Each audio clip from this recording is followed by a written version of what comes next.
Então, continuando dentro do tema de monoteísmo, eu gostaria de fazer uma reflexão com vocês. Às vezes as pessoas já estão convencidas que realmente não podem ter imagens e servirem a outras pessoas e fazerem homenagens, cultos, reverências a outras pessoas. Entretanto, existe a idolatria que a Bíblia chama idolatria do coração. É aquilo que está no nosso coração e que nos afasta de Deus. Tudo aquilo que a gente põe no nosso coração, que toma o lugar de Deus, é uma idolatria. Então existe a idolatria visível, que é essa que a gente já estudou, mas também existe aquela idolatria que está no nosso coração. Então vamos ler lá em Ezequiel 14:3, que diz o seguinte: Filho do homem, estes homens levantaram os seus ídolos nos seus corações e o tropeço da sua maldade puseram diante da sua face. Então, esses homens levantaram os seus ídolos nos seus corações. Então, tem pessoas que têm ídolos guardados aqui dentro, nos seus corações. Então, vamos ver agora Colossenses. Vamos lá para Colossenses, capítulo 3, verso 5. Colossenses, capítulo 3, verso 5, que diz o seguinte: Fazei, pois, morrer a vossa natureza terrena, a prostituição, a impureza, a paixão, a vil concupiscência e a avareza, que é a idolatria. Olha, a Bíblia fala de uma forma muito clara. Então, a idolatria, ela pode ser também considerada como avareza. Aquela pessoa que sempre pensa em ganhar dinheiro. A vida dela, a função dela é ficar rico, é poder usufruir de bens, guarda tudo para ele, não é generoso, só pensa no dinheiro. Hoje tem uma casa, depois quer comprar mais casa, quer comprar outra maior. É o dinheiro, tudo é o dinheiro, certo? Vamos ler aqui Mateus 6:24. Vamos para Mateus 6:24. Então a Bíblia diz o seguinte: Ninguém pode servir a dois senhores, pois ou há de odiar a um e amar o outro, se devotará a um e desprezará o outro. Não podeis servir a Deus e as riquezas. Então, o próprio Jesus está falando sobre as riquezas. Nós não podemos ter dois senhores. Ou a gente vai amar a Deus, ou a gente vai amar as riquezas. Por quê? A avareza é uma idolatria. Você sabia disso? Pois é que a Bíblia revela que existem idolatrias dentro do nosso coração.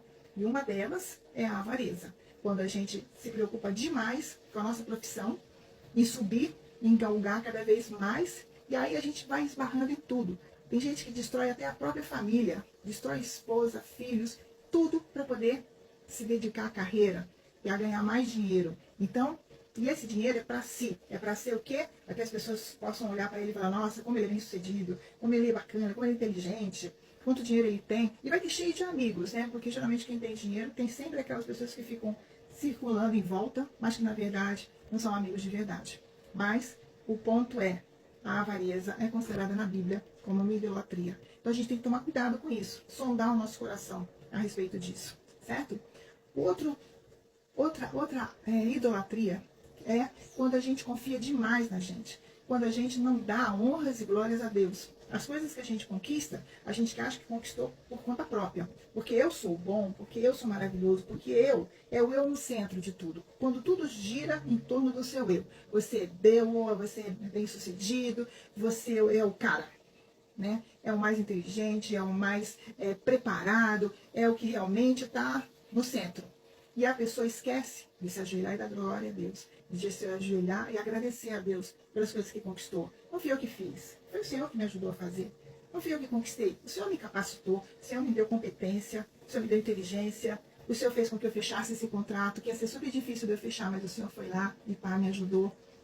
Então é o Senhor, a glória dele, é Ele que está no centro. Ele tem que ser glorificado em todas as nossas ações, em todos os nossos dias, em todas as nossas vitórias. Nós temos que glorificar Ele. Sabe o que aconteceu com Nabucodonosor? Nós vamos estudar isso mais para frente lá em Daniel. Teve uma época que ele começou a se vangloriar. Ele subiu lá no terraço, né, do palácio dele, olhou para o reino dele, para o poderio militar que ele tinha, as riquezas, as mulheres, o dinheiro. E ele falou: nossa, quão bom que eu sou, quão inteligente, quão maravilhoso. Ele começou a se arrogar disso. E sabe o que aconteceu? Logo em seguida, ele virou um animal. E foi comer erva no campo como um boi. Deus humilhou a Nabucodonosor. Então, vamos ler Isaías 31:1, que diz a respeito disso, da arrogância do homem, que se torna uma idolatria. É eu estou me amando a mim mesma, eu estou me idolatrando. Está em Isaías 31, 1 e também em Jeremias 17, versos 5 e 7. Então, abre aí a sua Bíblia para a gente já poder verificar isso aqui. Isaías 31, verso 1, que diz o seguinte, vamos ler.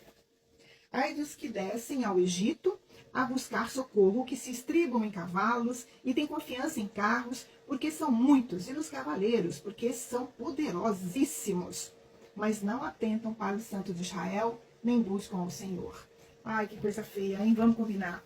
Então, são pessoas, naquele tempo, você era o rei de Israel, e aí você, em vez de ir lá no templo, se ajoelhar, pedir a Deus, Senhor, me ajuda a vencer essa batalha, me ajuda a vencer essa guerra, os filisteus estão vindo contra mim, os amoreus estão vindo contra mim, e se ajoelhar e clamar. Não, eles olhavam para o Egito, que tinha muitos carros, muitos cavalos, muito armamento, tinham poderio militar. Nossa, eu vou pegar neles, vou fazer uma parceria, vou fazer uma aliança com ele, que vai dar certo. Aí eu vou ser vencedor. Era assim. Então, por isso que Isaías fala aqui. Hoje em dia, a mesma coisa. Com esse papo de network, nossa, só funciona o network. Você tem que ser amigo de quem tem poder.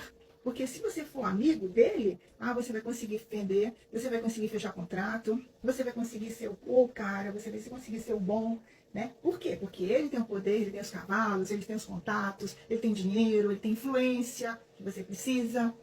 Então, correndo lá atrás, se ajoelha, meu irmão. Se ajoelha e pede a Deus a vitória. Clame ao Senhor, dependa de Deus, né? E não do homem.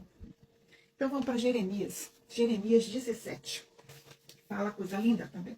Diz o seguinte, Jeremias 17, gostaria de ler com você o verso 5 e o verso 7, que diz o seguinte. Assim diz o Senhor, maldito o homem que confia no homem, que faz da carne o seu braço e cujo coração se aparta do Senhor. Verso 7. Bendito o homem que confia no Senhor e cuja esperança é o Senhor. Então, essa palavra de Jeremias confirma de Isaías, né? Maldito o homem que põe a sua confiança, a sua fé num outro homem, mesmo que ele seja o mais importante, politicamente seja o mais importante, poderosamente, com influência, que a gente coloca a nossa fé, a nossa esperança ali. Mas é bendito, bendito, bendito significa feliz. Feliz é o homem que põe no Senhor a sua esperança, a sua confiança. Então, isso é um outro tipo de idolatria. Então, a gente precisa sondar o nosso coração e ver como nós estamos em relação a isso, certo? Vamos continuar.